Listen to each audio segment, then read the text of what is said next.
चलिए आज सुनते हैं एक अस्पताल के नाइट शिफ्ट किए रोंगटे खड़े कर देने वाली कहानी। सोचिए, ये सब हुआ सिर्फ 1 घंटे के अंदर, जिसने एक भयानक रहस्य खड़ा कर दिया।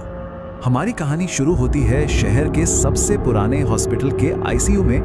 रात की ड्यूटी पर थी नर्स साइमा और आईसीयू में सिर्फ एक ही पेशेंट थे, श्री यशपाल। साइमा ने जैसे ही वार्ड में एंट्री की, मॉनिटर की बीप बीप की आवाज आ रही थी। सब नॉर्मल था, लेकिन जब उनकी नजर बेड नंबर 4 पर पड़ी तो वो बिल्कुल खाली था।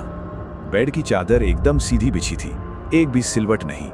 ऐसा कोई निशान ही नहीं था कि वहां कोई लेटा भी था, कुछ भी नहीं। ये देखकर साइमा घबरा गई और फौरन मरीज की फाइल चेक करने भागी। और फाइल में जो लिखा था वो और भी चौंकाने वाला था। मौत का वक्त सुबह 2 बजे।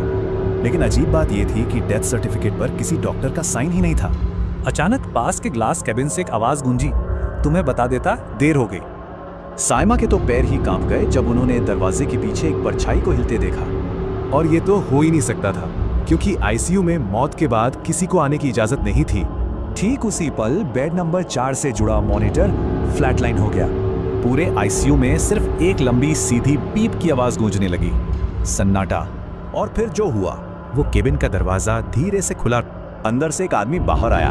उसने हॉस्पिटल का गाउन पहना था और पैर पर एक बॉडी टैग था। वो डरी हुई साइमा के ठीक बगल से गुजरा और बोला, इस बार मैं खुद ही चला जाऊंगा। और ये बोल के वो दरवाजे से बाहर निकल गया। अगली सुबह जब डॉक्टरों की शिफ्ट आई तो साइमा को आखिर उस रात का सच पता चला। उन्होंने कंफर्म किया कि श्री यशपाल की बॉडी तो रात 2 बजे ही शमशान भेज दी गई थी। तो फिर सवाल ये है कि वो कौन था जो उस बेड से उठकर बाहर चला गया।